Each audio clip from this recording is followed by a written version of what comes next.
Olá, muito boa tarde para você que nos acompanha aqui pelo Notícias Agrícolas. Estamos começando mais um boletim, olhando para o que anda acontecendo com o mercado do boi. A gente vai falar de mercado, vai falar das tendências, das expectativas. Hoje está indo uma comitiva já para a China na tentativa de desamarrar essa burocracia toda provocada aí pós confirmação de caso atípico de vaca louca lá no Pará. Mas também temos um fator novo para discutir, que é a questão da PSA, a peste suína africana, lá na China. Porque um problema na suinocultura de lá pode respingar também na exportação brasileira de carne bovina.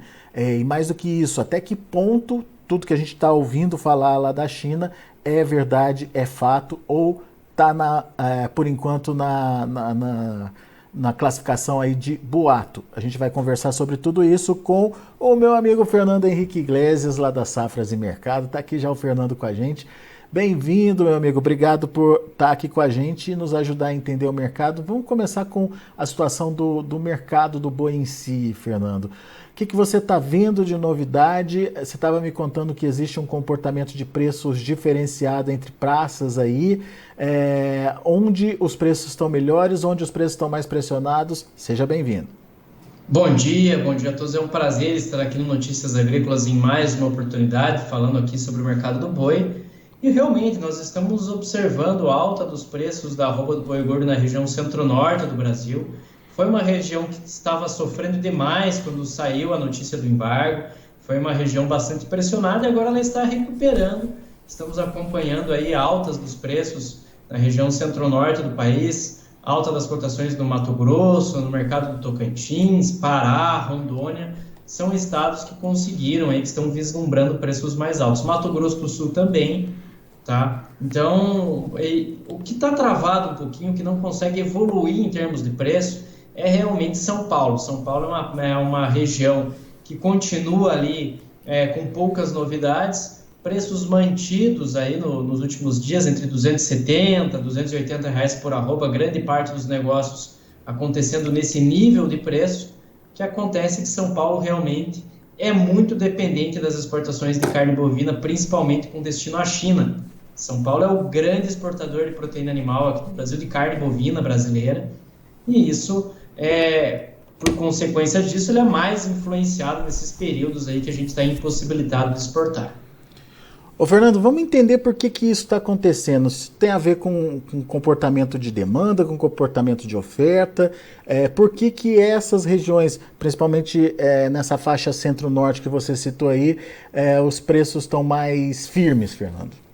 Bom, primeiro que a região centro-norte do Brasil, principalmente quando nós falamos dos estados da região norte, é uma região que ela é menos dependente das exportações. Tá? O que acontece com relação ao mercado doméstico, tem um peso maior nessa formação de preços, tá? O que acontece? Nós tivemos uma primeira quinzena do mês em que houve aquela tradicional entrada dos salários na economia, motivou a reposição entre atacado e varejo, os preços da carne deram uma recuperada aí na primeira quinzena do mês, voltaram um pouquinho essa semana, é pela característica também do período, segunda quinzena é um pouquinho mais lento, mas de qualquer forma, naquele momento, nessa primeira quinzena, isso contribuiu para a alta das cotações.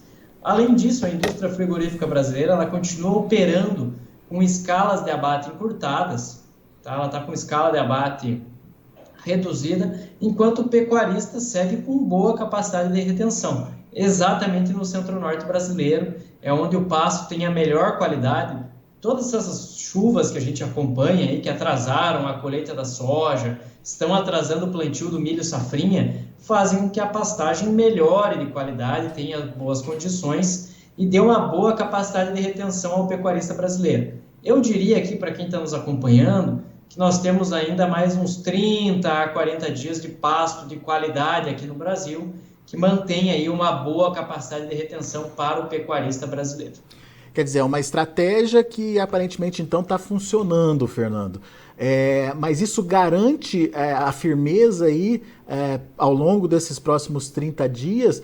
Ou o fator fêmea, abate de fêmeas, pode mudar esse cenário aí? Estou perguntando porque a gente já começou a ouvir relatos de participação maior de fêmeas nas escalas de abate, né?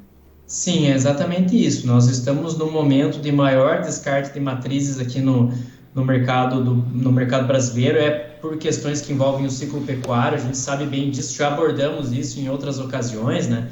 Estamos num momento de maior capacidade produtiva aqui no Brasil. A curva de preços dentro do mercado de reposição não é tão atraente assim para quem trabalha em cria, e por conta disso está havendo um maior descarte de matrizes, um maior descarte de fêmeas, e isso vai se acentuar no trimestre que se avizinha. O segundo trimestre vai ser um período de maior descarte de matrizes, com potencial aí para é o grande limitador para altas mais consistentes dos preços do boi. Logicamente, no momento em que a China retomar as exportações de carne bovina brasileira, é muito provável que os preços da arroba do boi gordo subam tanto no mercado físico quanto no futuro, tá? De uma maneira bem contundente. Tanto que os frigoríficos estão com escalas bem curtas, eles vão ter que correr atrás desses animais aí para preencher essas escalas, para atender essas escalas, tá? Então, no primeiro momento, assim que a China voltar a comprar carne do Brasil, o mercado vai ter um viés de alta bem contundente, até a indústria, até o setor entrar nos eixos novamente, as variáveis se encaixarem novamente e o mercado voltar a se equilibrar. Mas até isso acontecer, né, realmente falta apenas o aval da China. Essa que é a grande questão. Precisamos desse aval chinês. Pois é, qual que é a sua expectativa? O que você espera dessa comitiva indo lá para a China? Enfim, destrava ou não destrava? Tem novidade, não tem novidade? A expectativa é boa? Como é que vocês estão trabalhando aí nas safras, Fernando? Mais do que a viagem da comitiva, a gente tem que considerar também as questões de mercado. Tá? Muitas vezes elas falam mais alto do que isso. Por exemplo, a gente vem de um embargo de 2021 que durou mais de 100 dias. As questões do mercado favoreciam a China a segurar por um período maior, por um período mais extenso esse embargo. Em 2019, quando havia uma forte necessidade de compra chinesa, o embargo durou aí pouco mais, durou em torno de 14 dias. Tá? Agora, a tendência é que realmente a China, por ter uma posição menos confortável nos estoques de carne bovina, pelo fato da China não ter grandes alternativas de fornecimento de carne bovina em escala global, a tendência é que realmente esse embargo não se estenda tanto assim, não se prolongue de uma maneira mais extensa do que a gente já está vendo. Deve durar aí 30, no máximo 35 dias. Então eu acredito que o embargo realmente está em vias de terminar, mas além da comitiva, essas questões de mercado têm um peso grande quando a gente considera esse tipo de situação. Pois é, e por falar em China, Fernando, temos aí a novidade circulando no mercado que na semana passada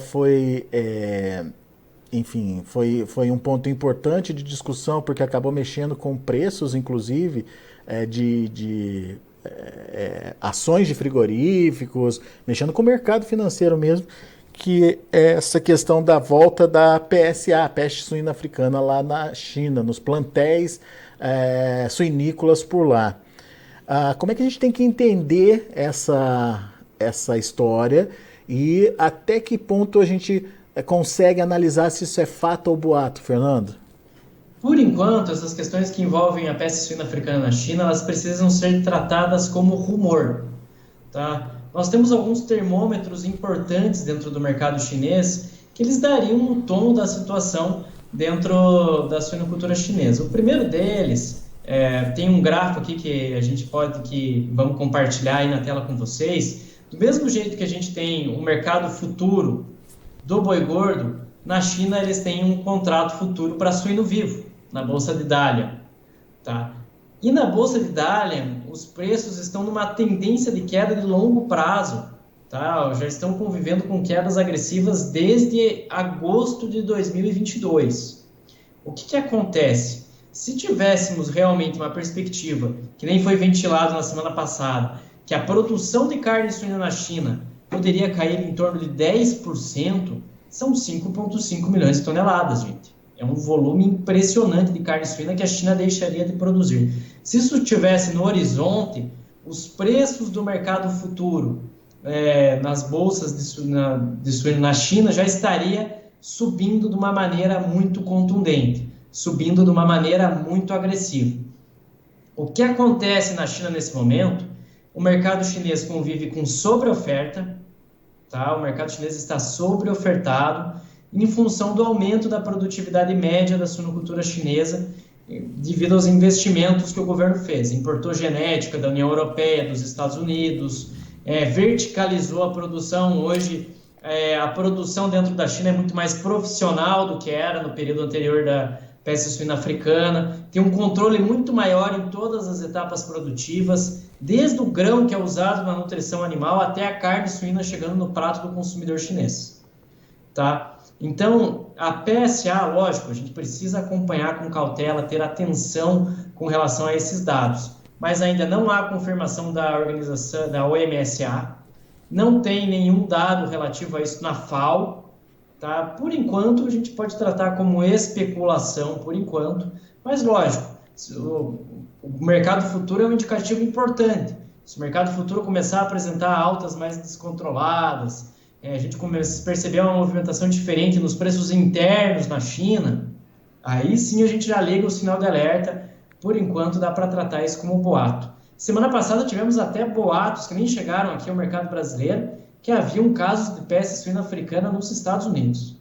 Tá? Então, a boataria em relação à sanidade animal está em alta agora em 2023. Temos muitos episódios a considerar. Caso atípico de EB aqui no Brasil, influenza aviária na América do Sul e agora o retorno da PSA. Já tivemos, inclusive, boatos assim ano passado que não resultaram em avanços da China na compra de proteína animal no ano passado. Então, muita atenção com esse tipo de informação que é divulgada no dia a dia de mercado, porque ele acaba afetando na tomada de decisão, acaba interferindo na tomada de decisão. A diferença é que prontamente os Estados Unidos rechaçaram essa informação e mostraram que era só um boato. A China ainda não falou nada, né, Fernando? O que abre essa dúvida ainda para o mercado, né? Exatamente, esse que é o grande ponto. Quando nós falamos de China, a transparência do governo chinês é algo que realmente preocupa nesse tipo de questão. Eles não são abertos, eles não declaram abertamente. Aquele surto de peste suína africana que começou lá em 2017, ele só foi relatado porque não havia como esconder. Tá? Gerou uma lacuna de oferta aí de quase 20 milhões de toneladas de proteína animal. A China teve que comprar todo tipo de proteína a qualquer preço. Carne suína, carne bovina, carne de frango, pescado. Então a China teve que correr atrás desse tipo de proteína animal e não havia como esconder isso. Tá? E podem ter certeza, uma queda de 10% na produção chinesa de carne suína não seria algo que passaria batido, que daria para mascarar, que daria para esconder. Tá? Agora, por que a gente está falando de carne suína nesse momento em que a gente está fazendo o boletim do mercado do boi? Porque foi nítido o que aconteceu quando a gente teve o caso de peste suína africana lá em 2018, pela primeira vez, né, Fernando? Sim, a PSA na China foi o fio condutor das exportações brasileiras de carne bovina. Isso aí. Foi esse evento que fez com que as exportações de carne bovina estourassem, apresentassem um crescimento impressionante já no segundo semestre de 2019, e o Brasil enfileirou recorde atrás de recorde. Só não bateu um recorde de exportação em 2021, porque ficamos 100 dias impossibilitados de vender carne bovina para a China. Tá? Ano passado já foi um ano de recorde de exportação, tá? Então essa lacuna de oferta que se formou, inclusive ajudou na mudança, a colocar a carne bovina no hábito, no dia a dia da população chinesa. Tá? Então, ter atenção à PSA é fundamental para a gente entender o fluxo de exportação aqui do Brasil. Entender a China agora é entender como vão ser as exportações brasileiras, já que ela é dona de metade das exportações do Brasil. Tá? Ela compra metade de tudo que o Brasil vende em relação à carne bovina, é destinado ao mercado chinês. E se tivesse um pânico sendo gerado lá em função desse problema, será que a China já não tinha restabelecido as compras do Brasil, já que está só na mão dela decidir ou definir a volta das compras, né, Fernando? Exatamente. Se tivesse um surto de PSA tão grave assim quanto estão relatando, a China já teria revisado, derrubado esse embargo com mais celeridade. Já teria acelerado esse processo, Inclusive, se tivessem problemas com a PSA, possivelmente a gente já teria observado naquela reunião que aconteceu 2 semanas atrás entre autoridades alfandegárias chinesas e autoridades brasileiras, um comércio restabelecido. É. Tá? Então, a urgência aí seria muito maior, teria uma necessidade de reverter essa situação, esse embargo, mais rapidamente pela necessidade de compra da China. Então, assim, vamos enumerar aí os fatores que talvez possam reforçar que, por enquanto, tudo isso que a gente tem ouvido sobre PSA lá na China sejam boatos. Não existe confirmação de órgãos competentes. Existe uma crise na suinocultura em função da sobreoferta. Os preços estão achatados por lá justamente por conta dessa sobreoferta. A China se preparou lá atrás para superar esses problemas sanitários que antes eram muito significativos, promovendo uma verdadeira reestruturação aí da produção, principalmente das produções industriais. E não houve uma retomada rápida das exportações de carnes brasileiras, o que poderia ser um fator de apoio aí no caso de uma situação significativa ali de PSA naquele país. Você coloca mais algum fator aí, Fernando? Sim, tem mais um elemento importante. A China é muito proativa quando nós falamos aí de questões que envolvem mercado. Como ela precisa proteger todo esse investimento que foi feito dentro da suinocultura, nesse primeiro trimestre de 2023 e no final do ano passado, a China entrou no mercado compondo estoques públicos de carne suína. Ela tem pouco mais de 400 mil toneladas de carne suína estocadas hoje em reserva estatal. Tá? Então, basicamente, se tivesse um surto de PSA realmente, ela poderia disponibilizar esses estoques públicos que estão ali parados, né, aguardando o momento oportuno para serem disponibilizados no mercado e arrefecer um pouco essas expectativas. Tá? Então, essa atuação chinesa entrar compondo estoque público, mantendo um estoque elevado, é importante para a gente entender essa posição chinesa dentro do mercado global. Boa. Muito boa análise, Fernando, meu caro, muito obrigado mais uma vez pela participação conosco aqui no Notícias Agrícolas. Volte sempre, Fernando. É sempre um prazer participar aqui no Notícias Agrícolas. Contem com a minha presença em mais oportunidades e até a próxima. Valeu, Excelente Fernando. terça a todos. Até a próxima. Abraço. Tá aí Fernando Henrique Iglesias, Safras e Mercado, trazendo as informações do mercado. O arroba do boi se valorizando, firme ali, principalmente no centro-norte do país.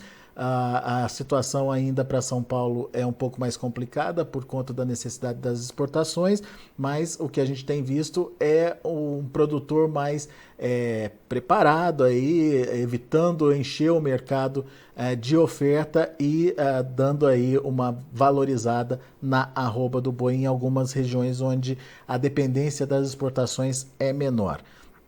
Além disso, a gente tem uma situação ainda de embargo chinês, o que pode mudar o cenário de pressão sobre os preços ou de avanço das cotações quando essa chavinha for virada. A expectativa é dessa retomada o quanto antes, no entanto, já estamos indo aí para completar um mês de embargo chinês sobre a carne brasileira. Tem uma comitiva brasileira indo lá, chefiada nesse momento pelo ministro Carlos Fávaro, no segundo momento pelo presidente Lula, mas nada é garantido. Não se sabe se efetivamente após essa visita a gente tem aí uma retomada das exportações. E tem essa novidade que é a PSA, a peste suína africana lá na China, que tem a ver mercado de suíno na China com demanda pela carne brasileira, principalmente a bovina.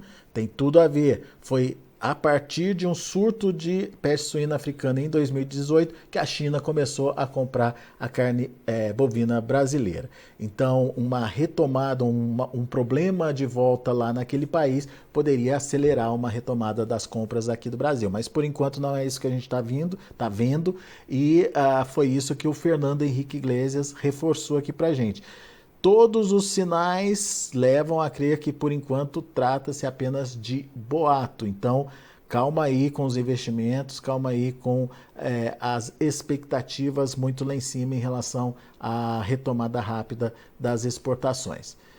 Muito bem, deixa eu passar para vocês os preços que estão sendo praticados lá na B3, Mercado Futuro. De olho na tela, a gente tem um boi para março caindo 0,32% a R$ 282,95, um abril subindo 0,2% a R$ 294,95, um maio caindo 0,07%, caindo pouquinho, R$ 293,25. O indicador CPEA ontem fechou a R$ 277,80, com queda de 0,39%. São os números de hoje do mercado do boi. A gente vai ficando por aqui. Agradeço a sua atenção e audiência.